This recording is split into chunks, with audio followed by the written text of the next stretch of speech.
Welcome to the Simpleton Podcast, the podcast that on a good day is highly edifying. We were all set up to do another chapter out of the manual today as a podcast, but we had two kind of asides. And the manual, when we do our podcast on the manual, asides don't work that well because the manual needs to be front and center. So we're going to talk about a few ideas we had.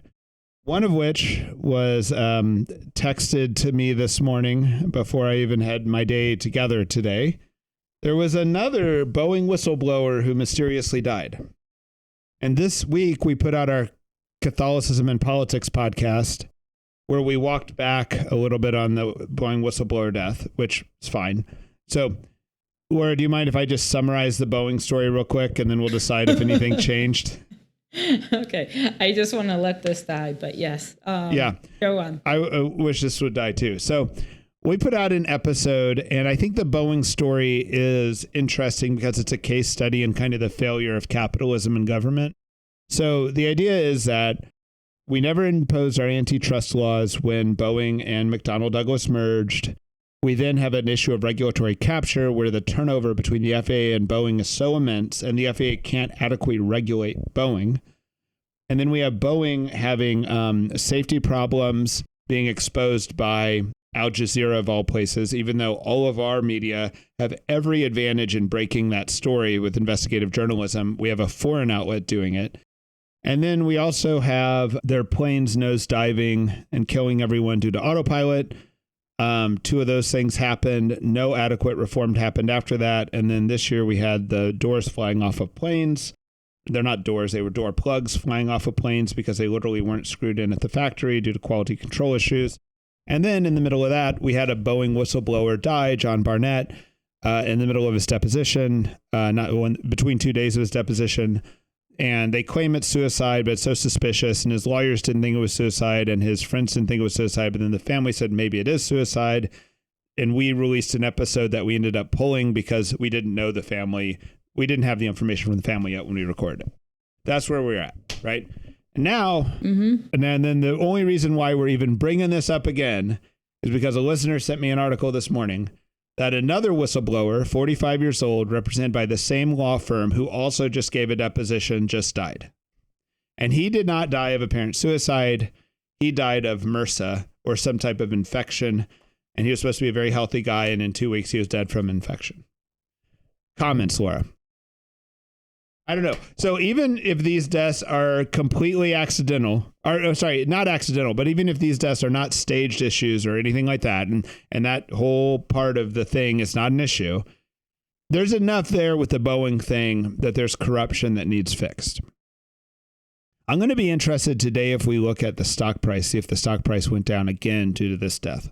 Okay. I don't feel like we needed that whole summary again, like for the third time on our podcast about Boeing. I like the summary because I feel like we get accused that we said, well, we kind of did say that the John Barnett thing doesn't look like suicide. And it's like, well, it's way more than the John Barnett thing. Yeah. You know, like the reason why Boeing was worth covering wasn't because there was a suspicious death. It's because there's a whole long line of just wrong activity here that shows like an America that's lost competence. Yeah. And worth thinking about as an issue. Yeah. I read this article or it was like a Substack. This guy was saying he thinks AI and Elon Musk and Mark Zuckerberg and some of the projects of big corporations are changing a lot faster than like Congress can make laws, and that this is going to affect our day-to-day life more so as these things speed up even more.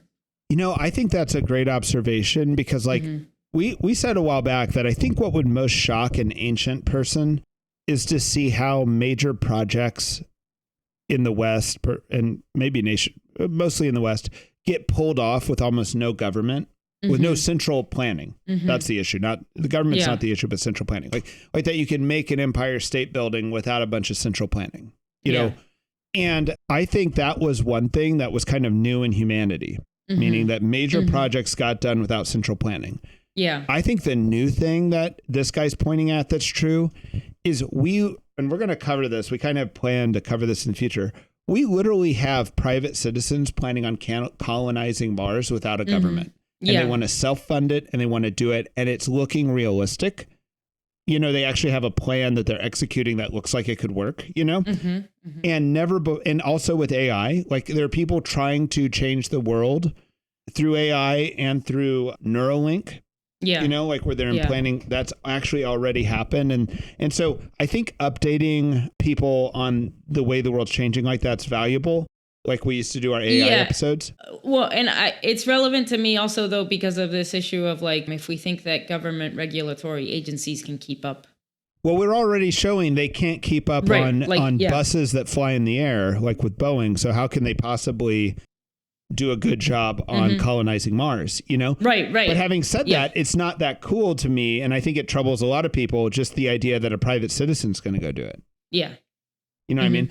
And there's a lot of implications to this, you know, that are very world changing. You know, it's not like, oh, he got a thing on Mars. Like one of the great concerns of all the major nations right now is that someone will do space denial, meaning like, if you can get a few satellites up that can deny other people setting up satellites, you will own space, you know, and you can drop bombs from space. Like there's been treaties that prevent that, but it's a very easy thing to do.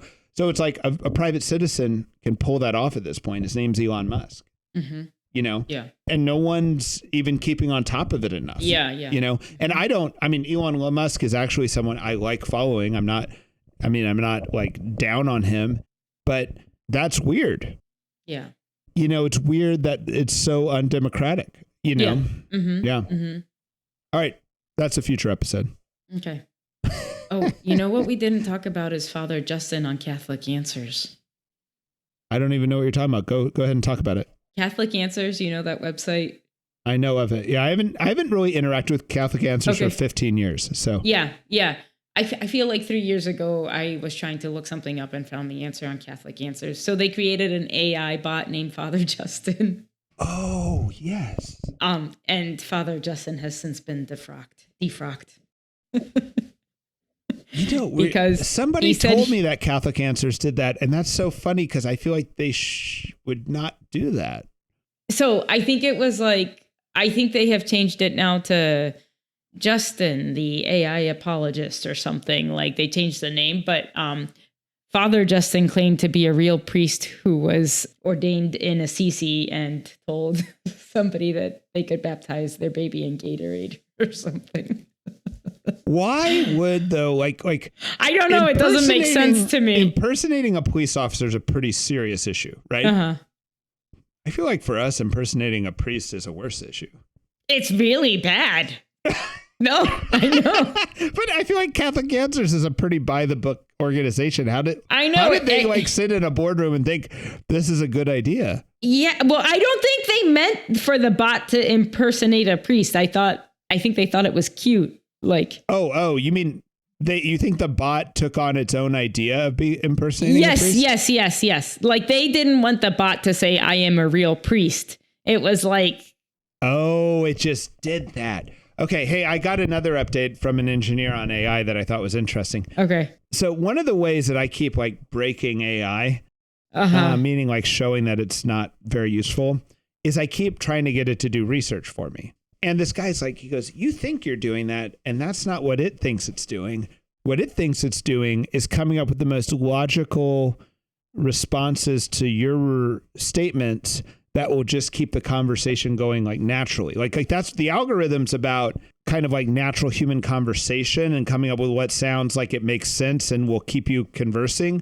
It's not about answering questions and like mining the internet for knowledge or something like this, right? That kind of tracks with how I've tried to get answers before, and it's given me like, I think the answers it thinks I want, you know? Right. And I think I'm kind of stupid for not having known that, or I kind of maybe knew that a little bit, but when he pointed that out, it was like, oh, and it also basically makes it what in college you'd call like a BS machine.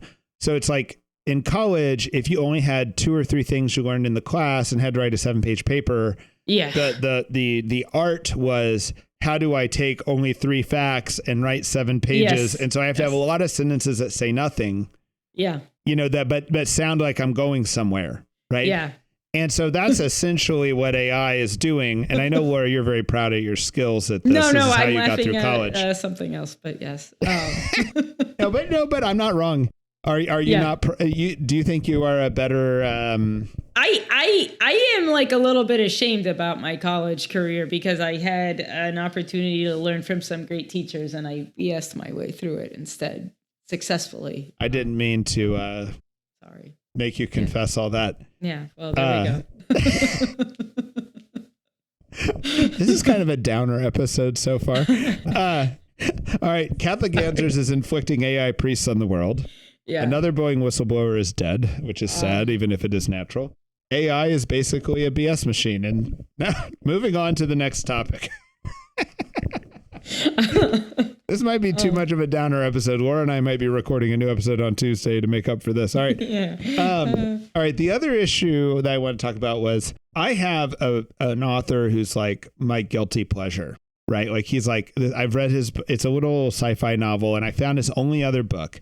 And his only other book it's called Vampires, where the S is a $. It was made into a cheap horror movie a long time ago. What's really annoying is that he recycled all the names of his main characters. So the heroes in the first book, which was a total like space quest book, are now the same names as the heroes in the next book. That's all irrelevant. What's relevant is there's a genre of literature and movies that's like the spiritual action movie. Okay. So, and I kind of like them, but they're all shams. So it's like there's Hellboy. I've liked that one. That's where like a demon is adopted by a Catholic, becomes Catholic, and then fights evil. But he's got this problem that he's also a demon. So it's like this weird thing. And then there's like Constantine, where Keanu Reeves is, I think, a priest, but walks around with a trench coat and pulls out 12 gauge shotguns full of holy water and stuff like this. Right. And then there's Spawn, where the man makes some deal with the devil, and he's got a guardian angel and a guardian demon, and they're always fighting and arguing about what he should do next. And there's all these like spirit. Do you have any others that I'm missing on that? This isn't like superhero, but there's like Boondock Saints. You remember that movie? Right. But there were was that supernatural, or that was just a gangster movie, right? Yeah, but their faith is, they're kind of like cleansing the streets of evil, you know? Right. Yeah. Right. It's an action movie with there's like a lot of twist. prayer in it and stuff, you know? Right. Okay. But they're like just killing everyone. Okay, you're right. All right. That all fits a certain genre. And the problem with this genre is that real spiritual warfare is never an action movie. And real spiritual warfare is like very simple.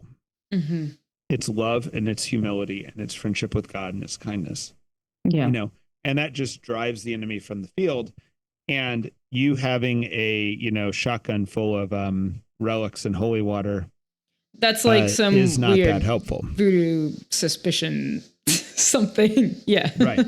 So I think almost all Catholics can see through that no, that's not, the quest you're on. But there's this other genre of movies that's one step down, which are spiritual thrillers and kind of action movies. And they're usually about exorcism. I think these movies have kind of the same problem, although they're closer to reality. And the problem is they're still all based on like what the main character's going to do. And they're still based on like executing certain rites, rituals. Yeah. You're not using a shotgun for your holy water, but you're still spraying the holy water, And getting the right priest, with the right power and yeah. Exactly. And what's true in these things is that they just make sometimes you walk out of like one of these shows and the spiritual life feels more real. Yeah. But what's a lie in all these things is they're not focusing on the thing that's ultimately going to just drive away the demons is love, kindness, and just friendship with the Lord. Humility and yeah. Right. Like it kind of makes you want to be like a badass for the faith and like conquering and whatever. But it's focusing you on like spells as if, and blessed objects and things like this, which are not inherently, spells aren't good, but like these formulas and these like written prayers aren't inherently bad, but they're not actually you see it even in the New Testament when St. Paul walks along and there's these people like just annoying him who are full of demons, and he just like nonchalantly casts them out just because they're annoying. Yeah. And then someone else tries to do it using that formulation that St. Paul did. And the demons are like, no. Yeah. And I think that this is the right orientation. Yeah. I think it brings to mind like Saint Therese talks about having this dream when she was young that she sees like these little demons dancing in her garden, I think, and they make eye contact and they run away in terror, and then they're still kind of close by, but they can't stand to be in her presence, you know? And it's just like her goodness and her simplicity, you know, that are terrible to her, not like she has some holy superpower. And she says this, she says, I do not, she thinks that God made use of her dream to show her that a soul in the state of grace never need to be afraid of the devil, who is such a coward that even the gaze of a child will frighten him away. Right. And I think this is throughout the Desert Fathers, you know, like, you know, they very much believed in a very real spiritual struggle, but then they also knew that like, by just forgiving someone, you drive the devil away, right? Chelsea went to a talk by an exorcist, and he talked about, I hope I say this correctly, but like the kind of openings that like demons or like the devil has like into a person, you know, and you think it's going to be like when they played with the Ouija board in 7th grade, which I'm not like, don't do that. Yeah. Don't play like with I Ouija don't, boards. you know, on the authority of the Simpleton Podcast, do not play with Ouija boards. Used to do that with my friends. And then one time my grandma, when I was like still pretty young, I know, stop. My grandmother said, don't ask the devil to come because he will.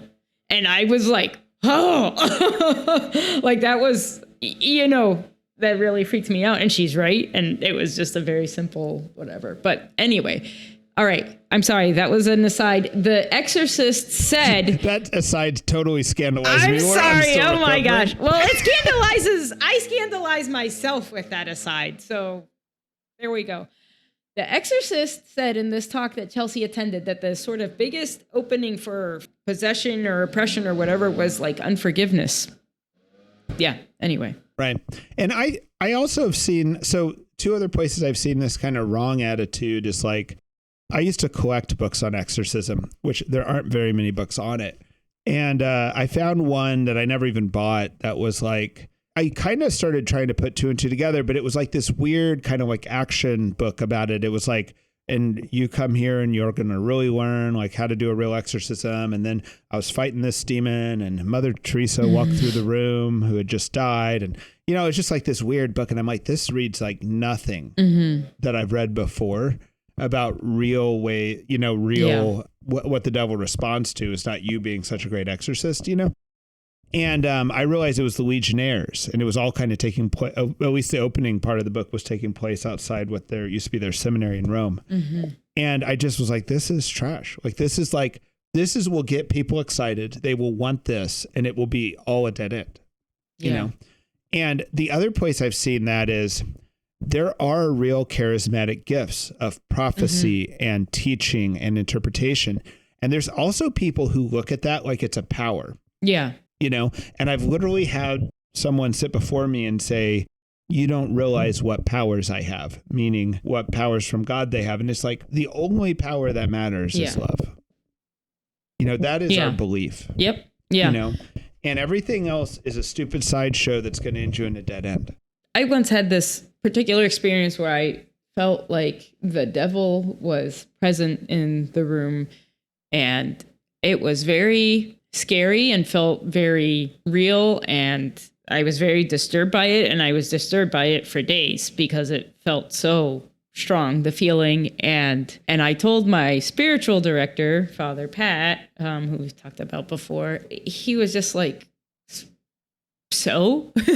It was like, not because like he doubted that I had experienced that or that could happen or anything. He was just like, well, do you have trust in God or do you not have trust in God? And it was just like, who cares? The devil can do what the devil wants to, you know, you follow the Lord and you have faith in the Lord and he will take care of you and he will protect you. And silly how simple that is, you know, and different from these movies that you're talking about. Right. And I feel like this second category of movie is more damaging than the Hellboys and the Constantines of the world, because I think we as Catholics are much more easily think that that is the real spiritual environment, whereas like we kind of know that Spawn is not the real spiritual environment. Although I do love in Spawn, there's this guardian devil, which is it was created by Todd McFarlane, this guy who wrote Spawn. And he just thought that a guardian devil should be completely disgusting. So this guardian devil like has flatulence all the time and is ugly and short and fat. And he has like flies flying around him all the time because he stinks, And it's just awesome. It's just like, that's interesting because if you have a guardian devil, that is probably what it looks like. But I think like when we really go down a bad road, and I've said this so many times and no one like high fives me, but it's just so darn true. It's like that movie, The Exorcism of Emily Rose, is such a heretical movie. It drives me up the wall. But it's based on real events. I kind of know the real events it's based on. It's based on schismatics. It's based on, there are so many problems with that movie. It's not really based on real events. Yeah. Not that there aren't people who witnessed those events and had the conclusion of the movie, but it's not that, But the idea of the movie that's so heretical is that God wanted this person to be possessed, or the Virgin Mary wanted this person to be possessed. God wants the opposite of that. It is said over and over and over again. He wants you to be one with him. The opposite of being one with God is being possessed by a demon. It is not his will that anyone is possessed. Mm-hmm. There is no great glory he achieves through this. And it's upsetting to see Catholics get confused by that. Yeah. This is like our housekeeping podcast. We just had a bunch of junk that wasn't worthy of a podcast, but we wanted to talk about. I haven't really heard anyone bring up The Exorcism of Emily Rose for a long time, but I think it's like interesting that we can watch these movies and they have very powerful images, and we can know that they're not like really real, but there's something appealing in them about the spiritual life that can kind of work on us anyway. Is that? I don't know. I like how, like, I think life is kind of like Frodo in The Lord of the Rings, meaning like, I think life is a quest, and life does have this like almost, there's a little bit of a crusade in it. There's a little bit of life and death peril in it, or there's literally life and death peril in it. But like, and the meaning and purpose is enough to like fill your heart, even if you're Napoleon. Yeah. Like, even if you have this great, almost like ambition of quest, And I believe that, and I feel bad for people who almost don't have that quest attitude or that like adventure attitude in their faith. And these movies, I mean, they're just doing a great job of adventure, Having said that, they're kind of like, the great adventure is love. Yeah. And if you follow love, you're going to end up doing very interesting things. Yeah. You know what I mean? And you're very daring things, And I think sometimes it looks like Mother Teresa, and sometimes it looks like the Catholic guy in the Cuban Missile Crisis. We have this on tape where there's like 10 guys at the table, and everyone at the table, except for the Catholic guy, has come to the conclusion that we basically have to first strike Cuba. And the Catholic guy says, "I don't think so, Mr. President." He basically says, "No, Mr. President, I disagree." And he says, "I think we just need to give the Soviet Union an honorable way out, like save face, and let them bow out of this." Wow. And that man stopped nuclear war as a Catholic. And it was because he had a much, I don't know. He also, by the way, was the ambassador to the USSR, I think, for a time. So he kind of knew the people involved. Yeah. That is a very brave act of love, It's kind of weird to call that love, but he saved nuclear war, right? And your job might be different. You might just be a parent, just a parent. When like you might be raising the future kingdom, or you might be doing who knows what, like starting a school or doing whatever. But I think there's this great quest, and sometimes the quest is in microcosm. It's like the ant who's defending his anthill against you kicking it over. Yeah, it's the biggest quest of his life. And it's totally worthy of his full attention and heart. But it's like, you also have that in your life, and it'll be way bigger than the ant, but it won't necessarily be at the scale of Napoleon. It's like love is the biggest thing and it's the smallest thing, like it can be like a split second, little thing that you do in your house that no one ever sees, right? And it's the biggest thing. The way we talk about it at Simple House sometimes is like every act of love is an eternal act. Like when you talk to like a secular charity, they're trying to like change something in this material world so that people either enjoy the material world better or there's some goal like that.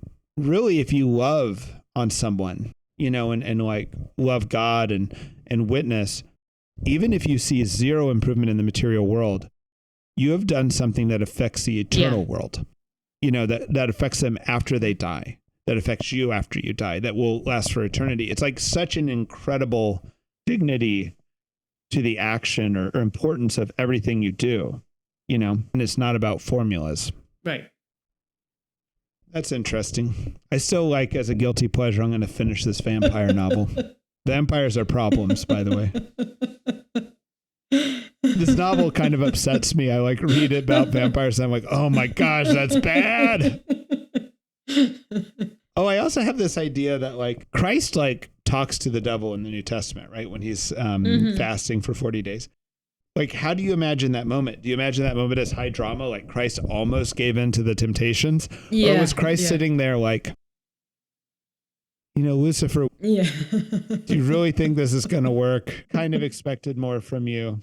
Give me a break. You're deceiving yourself. You know, like, I don't know. I mean, like, what attitude is more worthy of God right there? You know, I don't know. He's God and man. So I don't know really how that went down. But there's also this story told to me by a listener who said, I was talking to this listener about reading this vampire novel. And this listener said that one time St. Teresa Lisieux woke up in the middle of the night, realized somebody was standing in the room, like looks over there and like, who's that? And realizes it's Satan. And she goes, oh, it's you. And then she falls back asleep. That was Teresa of Lisieux. Said, that's what I was told. I mean, it's a secondhand saint story. Yeah. So hopefully it gets better in the telling. But it's like, yeah, that's what faith and hope is. You know, faith, trust in the faith is just trust. Yeah. It's not believing against evidence. It's trust. Mm-hmm. Do you have faith in your mom? Do you have faith in your, you know, community? Do you have faith in God? Do you trust God? If you trust God, you're okay. You're more than okay. Okay is an insult to what you are. Well, weird episode. You got anything to add to that, Laura? Any other weirdness we need to flush out? No, I don't know. We should have prepared some of our loser saints for today. I do want to say that we've been hoping to do a podcast on loser saints. And if you have a favorite loser saint, please send it in. Yeah. So we can include them. Yeah. Please send us loser saints. We have a few. This is related to what we were talking about. The idea, like Ryan and I have talked about our beloved loser saints for years. It's like Saint or Blessed Pier Giorgio Fossati. Is he saint or blessed? He's awesome. I don't know. He's the man.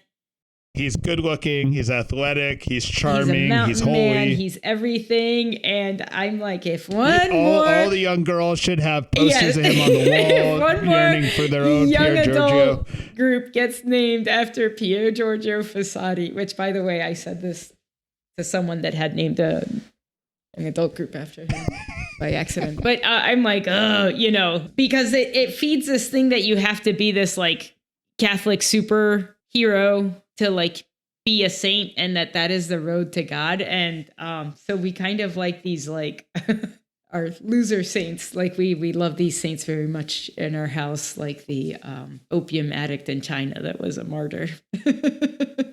Right. I think Dostoevsky qualifies, even though he's not really a canonized saint. But there is also this funny thing in the Bible where the most clear example is King David, where it's like, yeah, he was a loser saint, but not. That's the funny thing that God does. It's like everyone's like, you know, Jesse shows up with his sons, but leaves David behind because it couldn't possibly be David that they needed. Like David is like, he's an afterthought. Like he would not be the one that would need to be chosen here. And then Samuel looks over all the sons like, none of these are it. Is somebody not here? And then they have to go get David. Yeah. But when David walks in, he's not like the hunchback at Notre Dame. He's like taller than everyone, handsome, ruddy. Yes. He also is the best instrumentalist. Yeah. He's also, you know, brave in battle. He's also, you know, I mean, he also kills lions, you know, who are attacking his sheep. It's just like, he's a man. I know, but it's like he's kind of like the underdog, but then like, is he actually an underdog? Because he's a stud when he walks in. So. Yeah. All right, everybody have a great week. Yeah. We'll get back on the manual next week, and then we'll get in that episode about Neuralink, Mars and SpaceX, And we had one other thing we are going to put in that episode. I can't remember what it was. So, Great. All right. God bless everybody and talk to you later. See you, Clark. Peace out. Bye.